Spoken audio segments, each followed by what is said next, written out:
Hear ye, hear ye. I am the Chief Justice and Justices of the Supreme Court of the State of Michigan. All persons having business with this honorable court are admonished to draw an eye and give their attention to the court is now sitting.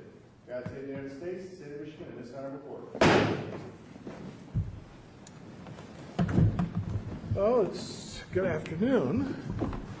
We welcome you to the afternoon of our new term. For those of you who are not accustomed to our oral argument procedures, the court permits the advocates the first 5 minutes of their opening remarks to be uninterrupted by the court, and I encourage you therefore to use that time to good effect. We have read your briefs. You can assume that we are fully familiar with the issues you're posing, and maybe some that you aren't. So get to the outcome determinative issues that you think will cause us to favor your client in the outcome. On the non-calendar cases on the call this afternoon, there are 15 rather than 30 minutes, and then there are 2 minutes rather than 5. With that, we call the first case on the afternoon call, People versus Horton. Good morning, Your Honors. Valerie Newman, State Appellate Defender Office, on behalf of Mr. Horton. With me at counsel table is Aaron Van Kampen, an assistant defender in my office who worked with me on this case. And I also want to introduce the court real briefly. I have a student in the audience as well who's worked with me on this case. He is an LLM student who's here from Japan, and he's a prosecutor in Japan. So he has a very interesting perspective on issues presented in the case.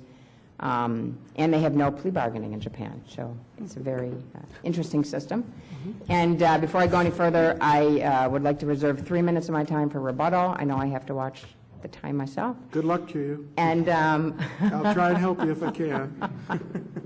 And I waive the free fire zone. Oh, counsel, so if you waive it, I just had to dive right in because I'm very excited. It's like the first day back at school. But I just really want to dive in and get right to the prejudice prong, because this is the part that I'm struggling with, and I'd really like to get a sense from you. In this situation, you had a 4-time habitual offender that was facing life. He got a plea deal that basically got him down to a 2-time habitual offender where he was given a sentence of 15 years rather than the life sentence that he would have gotten as the 4-time. How do we address the prejudice issue? Where is the prejudice in terms of trying to look at this analysis? So I think addressing prejudice addresses the wrong question. The question in the case is whether or not his actual plea that he entered was knowing and voluntarily and intelligently entered into, based on Mr. Horton's desire to go forward with a 180-day challenge to the ability. Is this a 180-day case or a speedy trial case? I'll use speedy trial. I'm sorry, Judge. There's a constitutional speedy trial, and a which is also referred to as colloquially referred to as 180-day. And then there's a statutory 180-day. I think all the parties agree there is no statutory 180-day issue in this case. In reference to the constitutional speedy trial issue under Barker versus Wingo, there's really no dispute that a large amount of time elapsed. The actual issue of whether or not there's a constitutional speedy trial violation has never been litigated. So that makes it difficult on prejudice, right? Because it's an issue that's never even been litigated in the trial court. But I think the starting point, Justice Bernstein, for the analysis is in the trial court. Because even before Mr. Horton was sentenced, he made it clear to the judge that he wanted to withdraw his plea. In fact, his attorney said, Mr. Horton wants to withdraw his plea. He says it was not knowingly and intelligently entered into. So we have, even before sentencing, Mr. Horton saying, I want to withdraw the plea. We have the judge denying it. It went up to the Court of Appeals. What was the stated reason for it not being, at the attempt at withdrawal, what was his stated reason on the record? He stated, well, he wasn't allowed to talk much, but his attorney indicated that the stated reason was the plea was not knowingly and voluntarily entered into. Those are the shibboleths that you have to say in order to withdraw. I'm now asking, what were the stated justifications for the argument or belief that his plea was not knowing? We don't know. We don't have a record of that.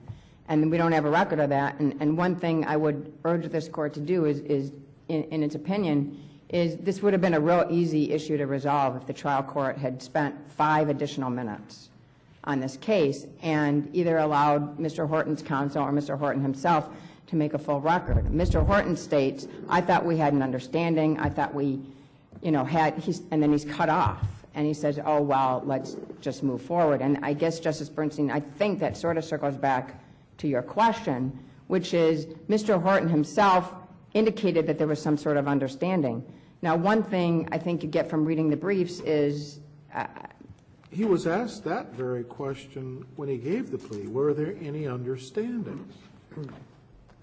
Right, he was. And that is often what happens in these cases, is there's a standard plea colloquy that goes on. There's standard questions are asked of the defendant, and maybe the attorney told him one thing, and, so he says in court, yeah, this is the understanding. And if his understanding, and again, we don't have a record, and I don't want the court pouncing on me for talking about things that are not on the record, but presumably what is happening here is his attorney is saying, you can handle this issue on appeal. This is a good deal. Let's go forward with it. Let's get it done. And then you can still challenge the 180-day, the speedy trial issue on appeal. That would be an affirmative statement. There's nothing in his affidavit that I can see that suggests he was told affirmatively he would have the ability to challenge the speedy trial violation. That's true. All right. All we have is that had I known it would be gone, I wouldn't have made the plea. That's what he said in the affidavit. That's true. Had he known that he could not challenge that on appeal, he would have not entered the plea. But that's the crux. But didn't the trial court say to him, you understand that you're waiving your right to appeal? And he said yes? Right. That's standard in every plea colloquy because you get an application. Sure. You still have a right to go to ask the Court of Appeals to hear the case. Most people don't understand the difference between a right to appeal and... Do you understand? And he said yes. Right. And he's... Right, but he thinks that he has the right, based on that, to go to the Court of Appeals and argue that there was a constitutional speedy trial violation. So in his mind, he's thinking, he's not sure, because he said on the record, I'm not sure, I thought we had an understanding, but we don't get any further than I thought we had an understanding, and he enters the plea. And then he says, let's go on with it. Right, let's go on with it, which could mean a lot of things. Again, we don't know what that means. But he's told that he doesn't have a right to appeal, like by right, but he's also told that he can file an application for leave to appeal. So he's thinking he has a right to go to a higher court. As far as we know. As far as we know, well, that is his right, right? We don't know for sure what he's thinking. We don't know for sure what Mr. Horton is thinking, but we do know, as a matter of fact, that when you plead guilty, you do have a right to file an application with the appellate court. What we don't know is exactly what he was told. Was he told under new and other cases that a constitutional speedy trial violation is arguably waived? Was he told that under those cases maybe he could still appeal because it is jurisdictional? Was he told? We have no idea what he was told because there was never a hearing below. Is a speedy trial violation jurisdictional? Is a speedy trial violation what? Jurisdictional. I would argue yes, absolutely. Why don't you address that then? Okay. So 180-day statutory violation is jurisdictional because the legislature said so. Tell me why a constitutional speedy trial violation is jurisdictional. Because the United States... Dismissal is one thing, but right. I'm not aware of anything that SCOTUS has said that deprives a court of subject matter jurisdiction, which is the jurisdictional question. I agree, and I think you agree that there is no SCOTUS authority saying a violation of the speedy trial constitutional right is jurisdictional? I cannot point to any direct authority that says that that is a jurisdictional claim. I would argue to the court that it's jurisdictional in the sense that if it is successful, the case is dismissed. So But it's not a subject matter. That's true of any claim, any constitutional violation, is it not? No, you could file a motion to suppress evidence, and there could still be sufficient evidence to move forward with the case. You could file So all a kinds. dismissal, in your view, a dismissal for a constitutional violation is a deprivation, constitutes a deprivation of jurisdiction of the court? I would not go that far to say it constitutes a deprivation of jurisdiction. That's what jurisdiction, when the state legislature said you must try a person with 180 days, or, whatever language they used, we interpreted that as depriving the circuit court of jurisdiction. Yes, you're talking about a statutory 180-day issue. Right. Yes, I agree with that. I'm aware of completely. no other authority that suggests that the constitutional equivalent, what we call the speedy trial obligation, as functioning in a similar way if that's violated. Okay, but if you look at the cases, one thing that's really interesting to me in preparing for this argument is if you look at the briefs, it's like the defense is briefing one issue and the prosecution is briefing a completely different issue. Welcome to our world. Help us with that. It's really hard for us. Well, I apologize for that. I thought I was briefing the issue that the court asked us to brief. But it is a little bit like the scarecrow, right, in The Wizard of Oz, saying, which way do you go, and pointing in two different directions. So, Chief Justice Young, your question points to a nuance, I think, of what is deprivation of jurisdiction. Is it solely limited to a venue issue, subject matter jurisdiction issue, a statutory 180-day issue where the court has explicitly stated you cannot move forward with this case?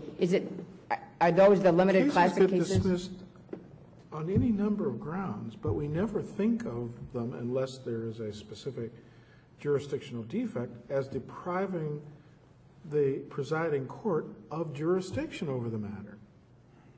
That's what jurisdiction means. Right.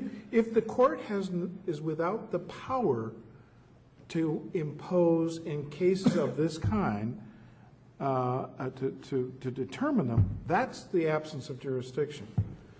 I don't understand a speedy trial violation, the constitutional violation, to deprive the court that must dismiss for such a violation as never having the authority to act in that class of cases. I agree that it doesn't, I agree with that analysis. It doesn't deprive the court of the authority to act in that class of cases. But what it does do is it's almost, it's not quite to the level of the pure jurisdictional, but it's really close. Kind of, sort of. Yeah, it's really close because one of the reasons that prejudice is presumed is because the U.S. Supreme Court has recognized that you can't often show prejudice when you have these kinds of delays. And so it moves it a lot closer to a jurisdictional issue, because if you have these issues and the remedy is outright dismissal. So in the absence of United States Supreme Court direction that mandates that we consider the violation of the speedy trial a jurisdictional defect, you want us to anticipate that and to declare it? I don't think you have to anticipate anything. Obviously, this court has the ability to set precedent for the state of Michigan, and you can set things at a higher level than the Supreme Court sets the floor, but that's not the ceiling. So that's my whole point. Why would we need to do that if the case is dismissed? That the defendant gets whatever relief he's supposed to get. Right, but in this case, we're talking about the ability to argue the issue after one has pled guilty in an attempt to preserve the issue. Yeah. So if you read new to not include this type of issue, then Mr. Horton is precluded from ever litigating this issue once he enters that unconditional guilty plea, right? I mean, that's my understanding. That's the same as any other defect. Right, and I'm saying to the court it should not be treated the same as any other defect, because the outright remedy is dismissal. It's not an evaluation of, it's not a suppression motion where maybe some part of the case goes away, but there's other parts of the case that still stand. It is an outright recognition that this case cannot move forward and it has to be dismissed. And so it's a different remedy than you get in a different automatic remedy than you get in any of those other cases. And so it's important to recognize that distinction, and then it's important that criminal defendants, I mean, let's face it, 95 to 97% of the case of the criminal justice system is about plea bargaining. And if we have any kind of a defect in that procedure, it's a defect that affects substantial portions of the people who go through the criminal justice system. And so, I mean, as the highest court, I think you want to set an example that it would have taken this trial court probably less than 5 minutes to figure out what was going on. And the other thing is that I want to make really clear, and I'm hoping the court will make clear to litigants, it's not the defendant's responsibility to put something on the record. It's not the defendant is not the lawyer, and it's not his responsibility to say to the court, hey, I think I have a constitutional speedy trial violation. I want to make sure it's preserved for appellate review because I like this deal, but I still think I would like to be able to argue for dismissal. And if I can't argue for dismissal, maybe this deal is not great. Maybe I want to go to trial because I think this issue is so strong, I want to be able to preserve it. And if my attorney tells me this is the only way you're going to be able to litigate it, then I'm willing to take my chances at trial. If I get convicted, then I can still go to the appellate courts and I can argue the case should have never gone forward in the first place because of this constitutional violation. That's a really important point that I think gets lost in the pleadings from the prosecution. Let me, So do we know anything about the conversations that took place between, we don't know anything because we don't haven't had a Ginther hearing, right? So we don't know what counsel told Mr. Horton or whether counsel pursued a conditional plea or told him he had the availability for a conditional plea. We don't really know anything. Is that We know from the record that this was not entered as a conditional plea. Right. That's all we know. We don't know if that's because the prosecutor said, no way, we won't do this as a conditional plea. You plead as it's offered, or the pleas. We don't know anything. No, Justice Larson. And those would have been great questions for the trial court to have put on the record. I mean, if there had been a motion to dismiss, this case is in just a funky procedural posture. I can't remember the last time I saw a case that was charged and dismissed, and recharged for the third time. It went on for a long time. You can understand the coercive effect that might have had on Mr. Horton, who was incarcerated the entire time. or would have been in another state. Or he might have been incarcerated in another state. Hadn't he been convicted in another state by that time? He had He been was subject to extradition to, I yes, forget where. Indiana. 4 years ago.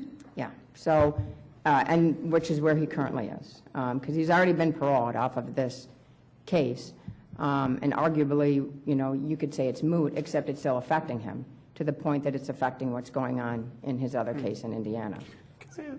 Oh, no, I just want to, so let's just assume, so we can move to all the other questions, that a speedy trial claim is not jurisdictional. Tell me why you shouldn't, your client shouldn't also therefore waive his ineffective assistance of counsel claim if his lawyer did not properly advise him about the appellate rights he might have on his speedy trial claim, or even understand that. Right. I don't think, Justice McCormick, the ineffective assistance counsel claim can be waived at all. And that's really the centerpiece of our brief, So just assume again, just assume again that we just agree with you just to get to the next set of questions. Okay. Say that's right. We think you shouldn't waive your ineffective assistance of counsel claim building on this non-jurisdictional underlying speedy trial claim. You kind of brought this up. So much of the criminal justice system depends on these guilty pleas. Shouldn't we worry that every single person who pleads guilty is going to submit an affidavit, a jailhouse affidavit that says my lawyer didn't tell me that I had a speedy trial claim and so I need to get through hearing? So are we going to bring the whole criminal justice system to a halt if we agree with you? No. Not that that's how we decide things. You will not. because the same exact issue was brought up in Lafler v. Cooper when the Supreme Court of the United States was deciding whether or not there should be an ineffective assistance of counsel claim cognizable when someone actually went to trial and wanted to say that they should have taken the plea. And statistics have borne out there's been no uptick at all. There's been law review articles done on this, and there's been no uptick in the challenges of people who went to trial and then want to go back and say, I should have taken my plea. And I think the same thing here. And again, I think really easy for this court to send some direction to the trial courts, and you could see even less of these issues. How about this direction, whatever the outcome of this one, that we advise courts in their plea-taking colloquy that they add when there's an unconditional plea. By the way, if you unconditionally make a plea here, all of the substantive claims that you might have been able to litigate at trial will be unavailable to you on appeal. Well, I think you'd have to put it in simpler terms, but I think something added to the... I'm not a trial judge. but Not for the trial judge, let me be clear. The gist of what I've said, does that cut off the ability of somebody to later say, hey, I didn't understand, I couldn't bring my speedy trial claim if I pled unconditionally? I think that you could add something to the plea colloquy that would be very simple, that you could say... But can you say you can't bring an ineffective assistance of counsel claim based on anything your lawyer told you about No, this? absolutely not. That's, Okay. I will stand resolute on that. That can never be waived. So if there's misadvice... There's nothing that could be said. Now, if you think you have a claim that you would make on appeal, this unconditional plea will cut off your right to appeal that. You think that's ineffective? It depends on the circumstances. In a case like this, if the attorney is saying you can waive, you can pursue this constitutional 180-day claim on appeal, let's just take this plea. Yes, it's the defense attorney is still misadvising the client, and the client would still have... At this point, though, the client would not be misadvised that he harbors a belief that he can appeal his speedy trial claim. Based on what the judge said? Yeah. No, I disagree. The client's listening to his attorney, and the attorney is the one who's going to be giving the advice. And the reason why you won't have a barrage of claims are because attorneys are not going to come in a court and say, oh yeah, I told my client, despite the fact that the law is very clear, I never heard of new. I don't care that it was decided 15 years ago. I didn't know that he couldn't waive his claim. I mean, attorneys are just not going to do that. I never expect a Sado attorney to do it, but actually I've heard, I've had cases where lawyers confessed error. Lawyers do confess error. Lafler v. Cooper is a perfect example. The lawyer in that case was completely unaware of the law. But I think that's a very rare situation where someone is so unaware of the law as a practicing attorney that, but it happens. I know that it happens, and I know that there's lawyers out there that are completely unaware of the law because I've run Ginther hearings where were not aware of U.S. Supreme Court decisions that impacted. You can always imagine the hypothetical where the lawyer admits, and we have on videotape the lawyer advising the client where the lawyer hasn't heard of self-defense, and so there's a clear self-defense claim, and so I can understand that. But I'm still concerned, and I want to get to your case in a way because it might be a helpful vehicle for us thinking through this. What do you think somebody has to allege in an ineffective assistance of counsel claim in this context to get the Ginther hearing? I mean, your case is a good example. I mean, why with just an affidavit from the convicted, having pled guilty defendant, the convicted defendant, is that enough to get a Ginther hearing in any case? Because that feels like we might see a lot of those. Yeah, I think that you won't see a lot of those in my experience. I've been doing this for over 2 decades at this point. Depending on how we decide this case, we might be opening the floodgates. I think that's the I'm concern, confident that you won't. And the question I think Justice McCormick is asking is, there has to be some sort of a threshold of merit to your client's claim. I mean, I guess the question is, what does it have to be? Does it have to be colorable? I mean, it looks from my vantage point, and granted we're not sitting here as finders of facts, but that you have an uphill climb on your constitutional speedy trial claim. But don't we have to evaluate it? Doesn't it have to meet some minimum threshold? Is it colorable? Is it meritorious? Is it something? I think colorable would be a fine threshold, and in this case, I would argue it's not an uphill climb. You have a previous filing of a motion to dismiss based on the very grounds that the client is alleging he wanted filed. You have a discussion on the record about it. You have the client saying that he thought there was an understanding. Your And I client think those prejudiced are. by the delay? Pardon me? Your client prejudiced by the delay? Was he prejudiced by the delay? I Is that one haven't. of the elements? We didn't argue that issue because, from my perspective, that's an irrelevant issue at this point. You don't have enough of a record. I mean, you have enough of a record to I mean, say. if we don't know whether Right. it's a meritorious claim, then aren't we opening the floodgates anytime any defendant with counsel or not says, hey, you know what? I had a non-meritorious issue that if I knew I was waiving my appeal of my non-meritorious issue, I wouldn't have pled guilty. Yeah, but we don't know. First of all, on its face, it's not non-meritorious. We had 3 rechargings, and we have a significant delay. Whether we take the prosecutors day by day and we're 1 week shy of the 18 months, so we don't presume prejudice, no one has briefed that. I mean, the prosecutor briefed it to some extent, but we haven't Is briefed it that. not possible on this record to figure that question out? Sure, but even if it's under the 18 months and prejudice is not presumed, it doesn't mean that there is no issue. It just means there's no presumption of prejudice.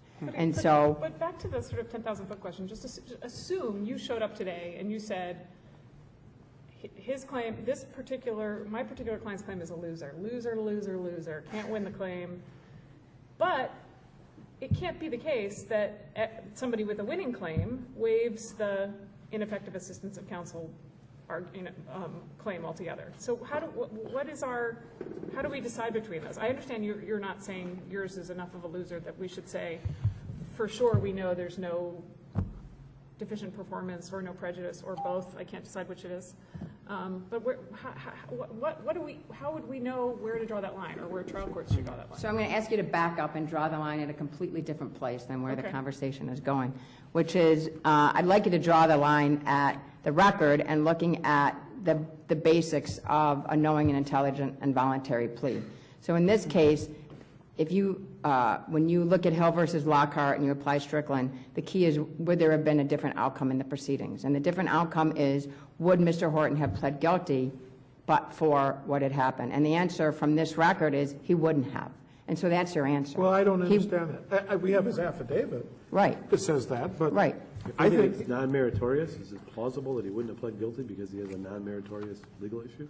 He, Is that plausible, just because he says? yes. Clients feel very strongly about certain claims, regardless of what Well, then they're. if it But then that opens up the question, which we haven't really addressed, and the U.S. Supreme Court has given us different clues. I mean, if we ever got to that phase of figuring out that underlying question, is it an objective standard or a subjective standard? That's a very good question, Justice Fletcher. why she It's a mixed standard, I think, depending on what standards you're applying. So Strickland is an objective standard, right? We know that definitively, that it's an objective standard. What would the reasonably competent attorney have done in that process?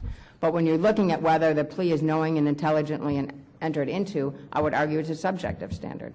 There are people who would risk, I think it was Justice Bernstein's started out in opening, given the client's history and his history with the criminal justice system, and then it was followed up with a question of would he really have not taken the plea, and the answer is yes, he would not have taken the plea.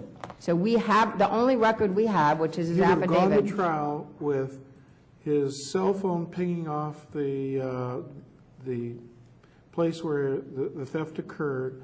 You have a photograph and its thumbprint when he's fencing the materials. Yes. And that's unusually strong evidence. You think that, and he's up against a fourth habitual. That, And you're saying he would have taken a role on going to trial and facing life versus a 15-year sentence?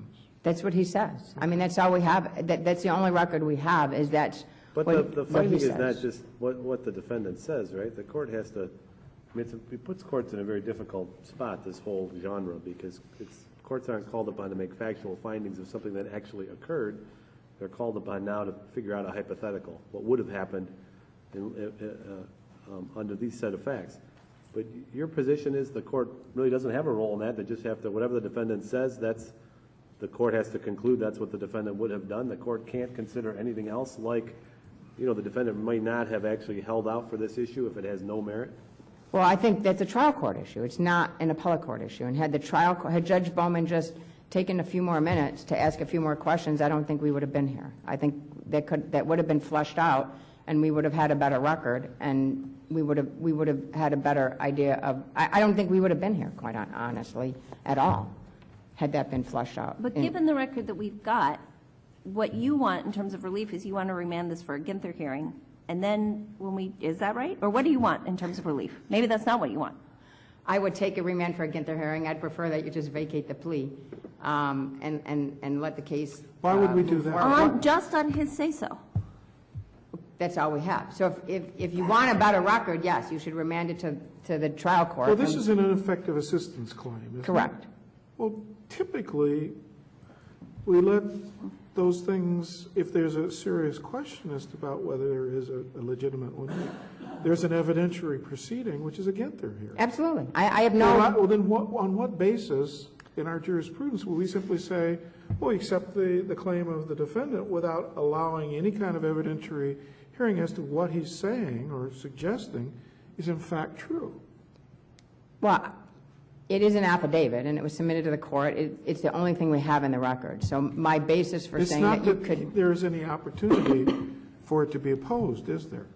Well, the prosecution certainly could have asked for an affidavit from the defense counsel and submitted it in opposition. That wasn't done. I mean, nothing. Yes, there was an opportunity for other things to be submitted in opposition to that, and they weren't. So my argument is, as an appellate attorney, this is our record, and the record supports vacating the convictions and sentences and putting Mr. Horton back into the position he would have been in but for the misadvice of his attorney. Thank you. Thank you, Your Honors.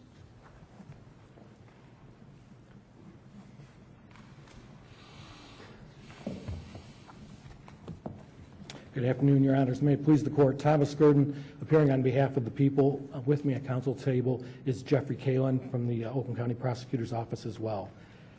Your Honors, given the tone and tenor of the questions, I think at this point I would just like to make a couple of points and then waive the rest of my time.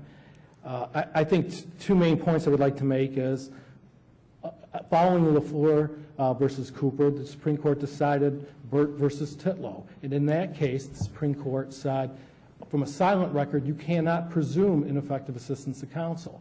And this record is silent as to what was said between defendant and defense counsel. So I think that's number one. Number two, the United States Supreme Court has also said that a petitioner must convince the court that a decision to reject the plea bargain would have been rational under the circumstances. And I think that goes directly to Justice Viviano's questions in this case. It would not have been rational in this case for this defendant or any similarly situated defendant to reject this plea bargain, subjecting himself, going not from potentially 15, but really 10, because that's 2/3 of the 15 maximum, to potential lifetime sentence.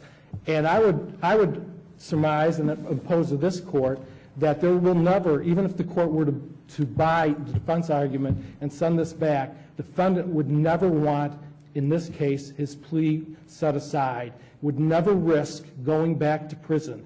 That would not be objectively reasonable in any sense of the matter, because he's already done his time in this case. He's he got a consecutive 6 years in Indiana, 3 of which he has to do, 3 of which are suspended. And now he is opening himself up to potential greater sentence coming back to Michigan and serving that time after he's served his time in Indiana. On that record and in the additional record of Judge Bowman, if Judge Bowman doesn't take the most complete plea in this state, I'd like to see what Judge does. He takes his time. If there's any opportunity, any questions, he is meticulous in taking his pleas. And to say that a court needs to do more than what the court rules require, he does that. He goes through and gives them every opportunity. And the record in this case supports that. And the record in this case also shows, it wasn't at the plea the defendant tried to say, my understanding. That was at sentencing. He said, well, my understanding was, never mind. I apologize for taking everybody's time up. He didn't make a record here when he had the opportunity. He didn't come forth and say, the reason I don't want this is I'm getting too much time, or I want to preserve my right to claim the speedy trial in this case. When he had every opportunity, he was not cut off, and the record doesn't support that he was cut off. those points made, I'd waive the remainder of my time. Are you suggesting that this defendant is being subjected to ineffective assistance of appellate counsel right now? No, Your Honor, I'm not. Okay. I think appellate counsel is a fine attorney and does a wonderful job, and has asked this court to go far Well, isn't beyond. that, I mean, if you're saying we get to decide now whether it would be rational for somebody in his position to try and jettison the deal, the current deal he has, and face a greater harm, isn't that what you're saying? I am saying that the defendant would not put himself in that position. He And- is putting himself Yeah. in that very position. Isn't that what he's asking for? Well, I think he's asking for, no, actually, he's asking for the relief is set aside the plea in this case, is what counsel, If you set aside the plea, what happens? we start from square one. But I think the mathematics behind that in the defendant's mind is we will not proceed a fourth time in this case, and that he will prevail. I think that is, looking in, as Justice Viviano, as you said in your opinion in Douglas, looking into my crystal ball as to what a defendant may or may not do and the human behavior aspect of it. From multiple decades of doing these cases, that seems to be the reasonable conclusion to draw. Well, it here. might be a rational calculation, or it might not be a rational calculation, but isn't that what he's calculated, as far as we know? I mean, I'm making the point as an argument, Justice Larson. I understand that. What we know is that he never asserted this once he made the speedy trial motion early on in this case. He never reasserted his right to a speedy trial. Well, didn't he? and so then, I mean, maybe the argument is that the claim isn't preserved, that he's not going to prevail because the Barker versus Wingo factors are not going to go with him.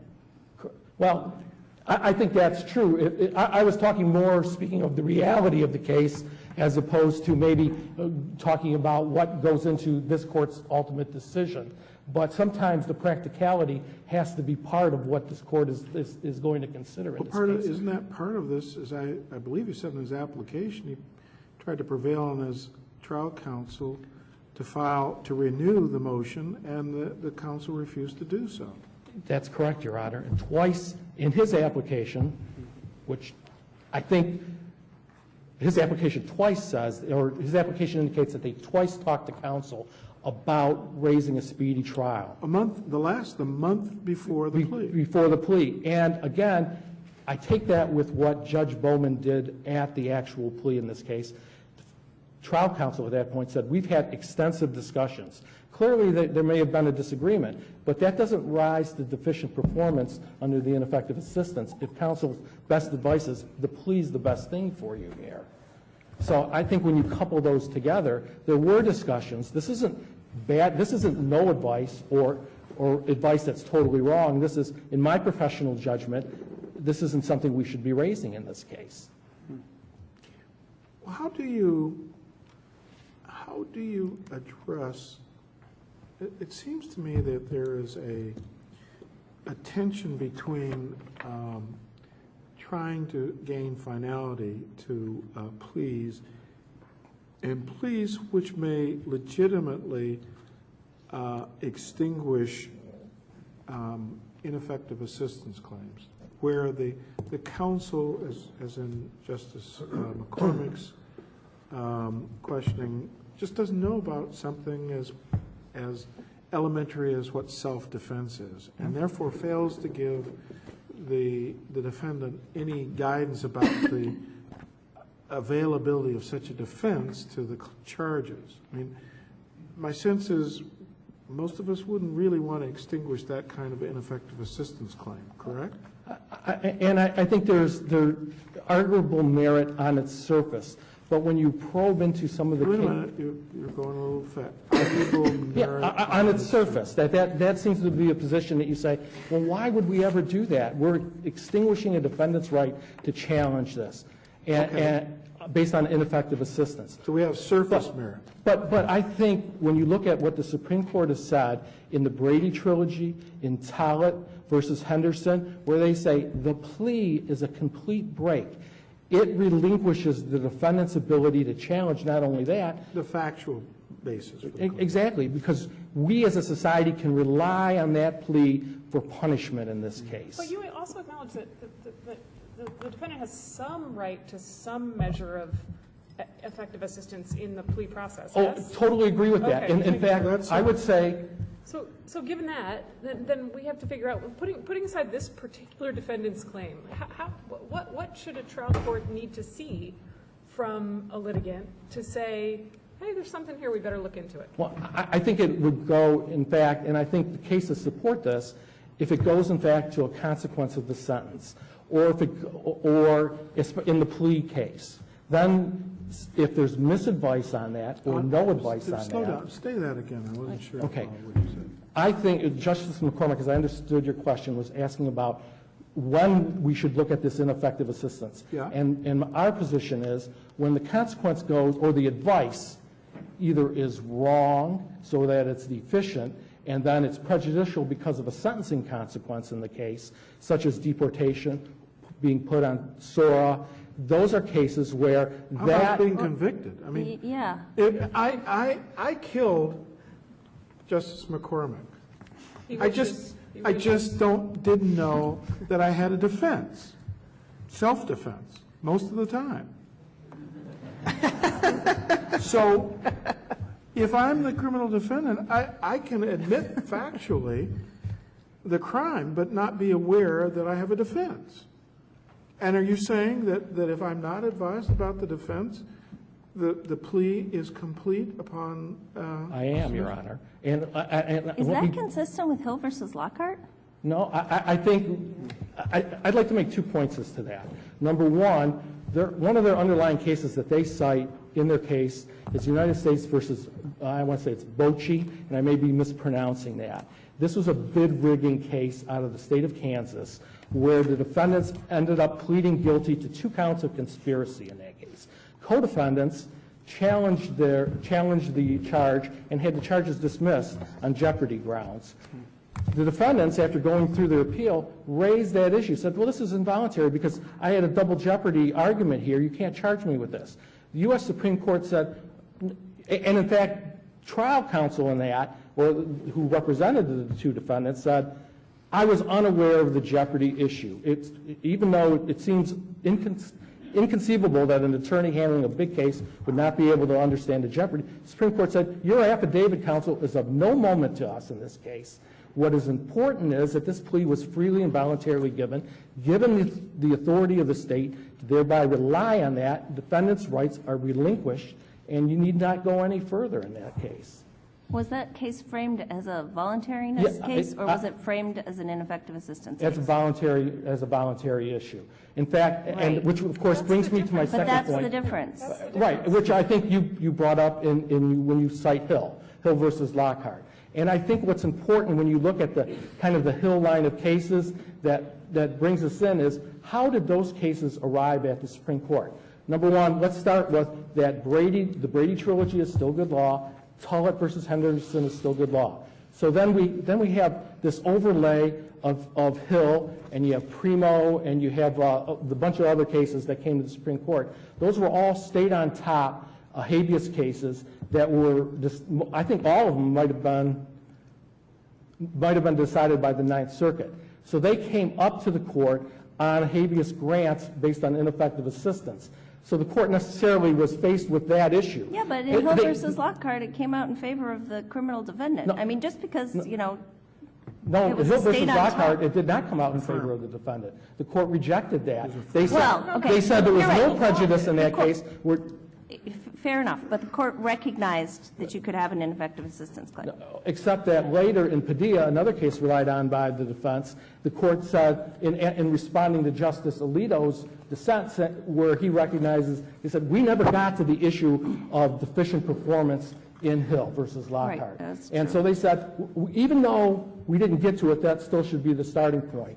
So I think that there is, at least, when you look at the tension, Don, between the Brady trilogy and Henderson and Hill, where do you draw the line? Because I don't know that you can, outside of talking about the sentencing consequences or effective assistance that goes to the jurisdiction of the court to hear the case, that ineffective assistance can survive the guilty plea. But isn't there a basic tenet that if you're going to advise your client to enter into a plea, that there are certain basic components that the client should be aware to? I mean, isn't there at least a basic, steadfast notion that if you're going to tell someone that you're going to plead guilty, that they should at least know what the consequences are. They should know what the components of that are. They should know what their otherwise legal remedies should be. I mean, don't you concede that there should at least be some kind of a baseline that an attorney has to make sure that you know what exactly you're waiving, both in a procedural manner? Well, I think there's two answers. Number one, the court rules do provide that baseline. But that baseline doesn't get into any of the things that we're talking about here. The court rules require the court to inquire. I don't know that if this court wants to make the rule at this point to say the attorney-client privilege now is going to be broken at the time of the plea, and counsel, you are under an obligation to the trial court to disclose what you've discussed with your client at this stage and provide us with whatever information, whatever discussions you may have had, so that you can meet this, Justice Bernstein, your question of what is the minimal amount here of representation that they must have. They must talk about it, and they must, clearly they're entitled to effective assistance in negotiating the plea bargain. But it could very well be in this case, and using this case as the case that's before the court, they said, look, this is a great deal. You go to trial, you're going to be convicted. You're going to go away for a long time, and you're going to get a consecutive sentence when you go back to Indiana. The chances are you're never going to see daylight, or you're going to be a very old man when you do. So no, I'm not going to... But what's wrong with that transparency argument of saying, but you do have this other option, and let me explain to you what this other option is, and I want to make sure you understand that you understand what it is that you're waiving. And we know, under the facts of this case, that they did discuss the speedy trial option on at least 2 occasions. And we know that defendant said to Judge Bowman at the time of the plea, you know, I've had adequate opportunity to discuss the issues with my lawyer. In fact, I'm satisfied with her advice. Even though sometimes I didn't like what she had to tell me, I know what she told me, and I heard what she had to say. What else? How do we know that? I mean, I guess my concern is, how do we know that the defendant really understood what it was that was being explained to them? That's what I'm trying to gather here, is that, you know, when you're making a decision that affects your life, and we're going a little beyond this case, but when you're making a decision that affects your life, how do we know that the person fully understood or appreciated what they were saying? Or how do we know that they're just exhausted and tired and just want it to be over? I guess either are possibilities in certain cases, but when the judge addresses the defendant and says, look, has anybody promised you anything? Has anybody threatened you with anything? Has anybody coerced you in any way? And he says, no, no, no. Any promises made to you? I mean, it's a solemn occasion. The defendant is placed under oath. His client, his attorney is standing right by his side. And you think the defendants really understand all of the procedural issues that we're discussing? No, that's why he has counsel. But do you really think, that's what I want to get to, is like this idea that, do they really understand what it is that they're waiving, and the procedural issues of what we're talking about here? Do you think that this defendant really understood what it meant for the speedy trial violation? I mean, he understood the concept, but does he really get what that really means? This defendant, Your Honor? This defendant and without a doubt. Without a doubt, this defendant understood. Can I back us up a little bit to what I think the legal questions are we have to figure out? So it sounds, you don't disagree with Justice Larson that Hill v. Lockhart said that Strickland applies when analyzing whether counsel's deficient performance rendered a plea involuntary. Strickland applied, a defendant has some right to effective assistance of counsel in the plea process, yes? I agree with that. We're there, okay. So then, from there, we're trying to figure out what that means in a case like this, with respect to analyzing deficient performance and prejudice, right? Because we probably don't think every single person who files a motion after they have some buyer's remorse with their own affidavit should have a hearing, and the courts should have to bring in every lawyer, right? Correct. So getting back to that question, what work does the fact that a motion may be a complete loser do in analyzing performance and prejudice, or what work does, or is it really, as I believe the defense counsel has argued, that it's just a question of whether the defendant really would have taken the plea or not? If the lawyer really had, just assume there was an affidavit from the lawyer in this case where he says, yep, I told him that you waive that constitutional speedy trial right. In fact, I told him that you waive every claim possible. And I didn't know that the law was actually a little more complicated than that. I don't really like to read law. I'm busy with other things. So yeah, I wasn't that good, I guess. Would you think that everything you surmise there goes to a deficient performance, Okay. the first prong. Okay. And when we go back to Hill versus Lockhart, they don't even go to the first prong. Got They it. say, on this record, there is no prejudice to this defendant. And I think that's analogous to here. You don't even have to look at the first prong if you're going to get there. Because the prejudice is not whether he would have pled or not, it's whether he would have won the motion in the Well, I think on appeal? I think it's initially I think it's more than that. I think the defendant has to establish that it would have been objectively reasonable for him to reject this plea bargain. And number two, Okay. then to show that there's some merit to the underlying issue. Because if there's no merit, If there's how no can... merit, it can't be deficient performance, is that right? Exactly, Okay. exactly. Is that right? So let me ask this question. So this has been troubling me. What if so we require trial courts to tell people when they plead guilty, you're waiving your right to a jury trial. But we don't say, you don't have to say it as long as the guy would get convicted if he went to jury trial, right? We say that. So what if, is it the rule that appellate counsel just has to tell people you're giving up your right to an appeal as a right by taking a guilty plea? I think Or do they not have to tell counsel or tell their clients that if there's nothing appealable anyway? That's what I'm trying to figure out. What would a reasonably competent attorney do?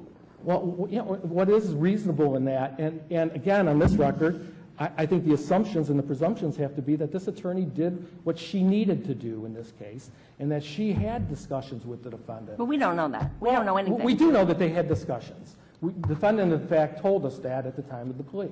The defendant in his application also told us that part of these discussions, at least 2 occasions, was based on a speedy trial. The fact that she didn't file it, I think, points to only one direction. She didn't think there was any merit to it. So to say that we don't know that just isn't supported by this record in this case. What role, if any, does the merit of the claimed defect, here an alleged speedy trial violation, have on how we resolve this? I think that federal law, the U.S. Supreme Court, the U.S. Court decided that we follow the speedy trial dictates of the U.S. Supreme Court.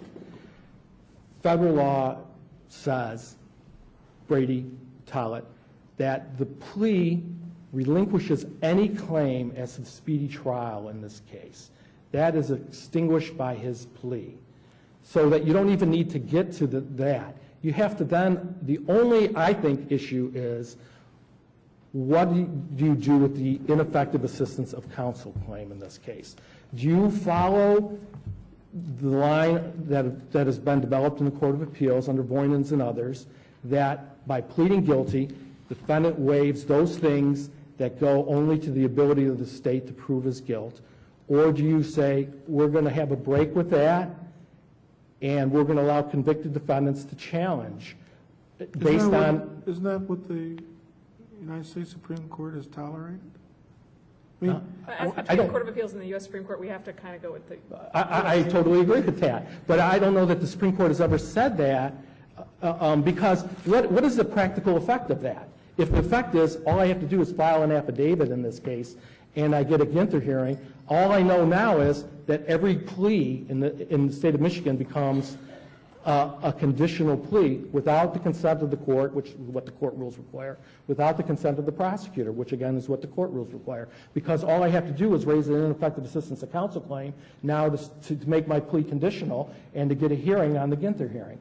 I think you have to come forth with more than that in order to say there's some merit to this. Even if you're That's saying, what Chief Justice Young just asked you. So what work does the meritoriousness of the underlying I claim think, that the defendant was not advised about, or was misadvised about, or was... I think you only get to that under Lockhart versus, or Hill versus Lockhart, if you decide that there's prejudice under that dynamic of that case, that the prejudice is such that the defendant would not have taken the plea in this case and would have insisted on going to trial. You get to the prejudice part first? Well, under Hill versus Lockhart, they went right to that. They did not. So it's a complete winner, speedy trial claim, and the lawyer just, there's an affidavit from the lawyer that says, But it "Yes, I doesn't, didn't know about this but it's whole speedy irrelevant trial because thing." of the plea.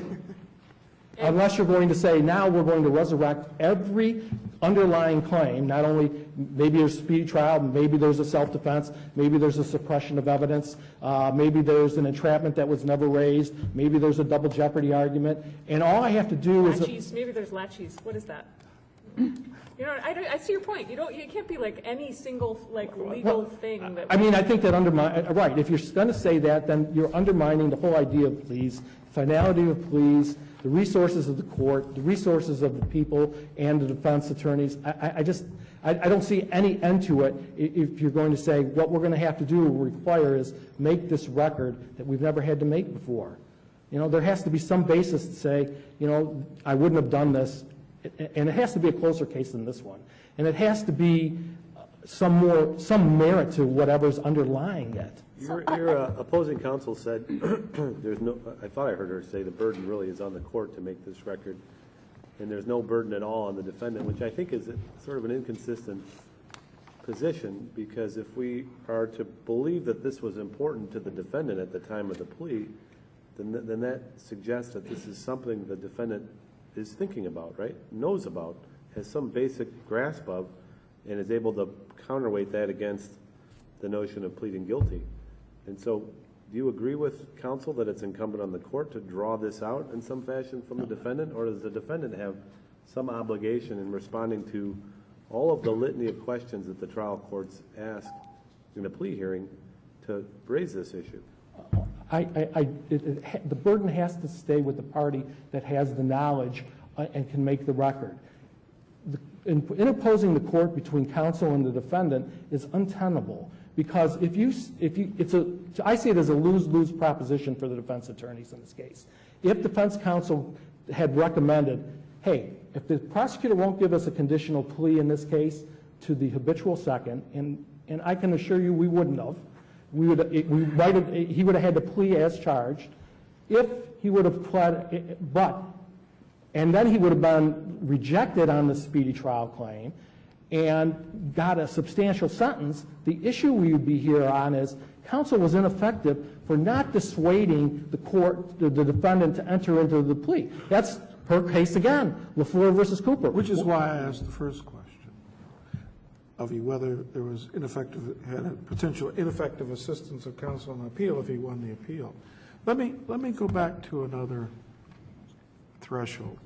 Tolley versus Henderson recognized the plea cuts off most of the claims, constitutional, and the ineffective assistance claim can only be predicated on a showing that the advice received was a violation of Strickland.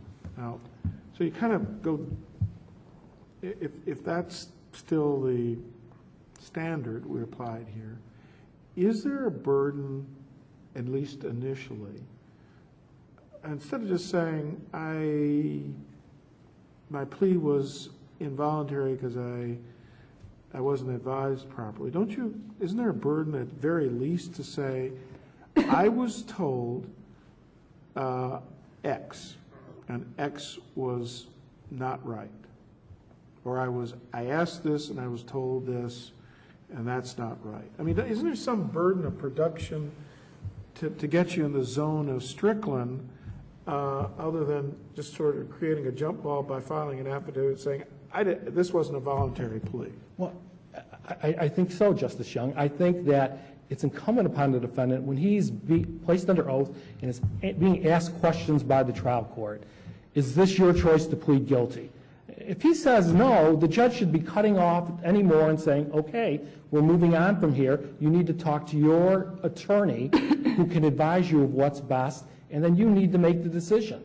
The burden has to be on the defendant, who is the repository of the knowledge in this case of what he will or won't do, not in the after-the-fact affidavit that he invents to try to fit his way into. So what we're talking about here is either I was adamant that I didn't want to plea unless I could maintain my speedy trial claim, and I knew that was a winner, and I was told you can raise that on appeal, which would have been incorrect advice. That's correct.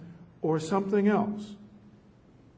Something else that implicated the Strickland violation of the character of the advice given. Point to something, whether it be in the record, something that he produces contemporaneously with the plea that undermines a reviewing court's confidence to say, well, wait a minute, maybe this isn't true. Why do we administer the oath to the defendant? Because we want the truth at that point.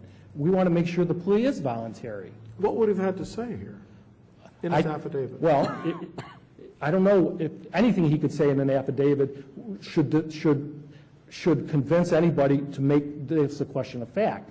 In fact, I would point this court to, in the field of 1983 actions, in every federal circuit court, they use the term sham affidavit for when a plaintiff in those cases files an affidavit that contradicts what occurred in the underlying case. And in this case, he's not contradicting what he said at the plea, but he's trying to contradict the plea in this case by filing this affidavit. So he's calling into question the under oath plea that was made. And we don't think that by filing an affidavit that's sufficient. What outcome are you asking for here, and why? What outcome are you asking for, and why? We're asking, Your Honor, that you find that the defendants continue with the line of cases in Michigan that hold that a defendant's plea cuts off or relinquishes any claims that go to non-jurisdictional defects, and that you continue, and that this court find that the defendant's ineffective assistance of counsel claim that goes to those defects is also waived.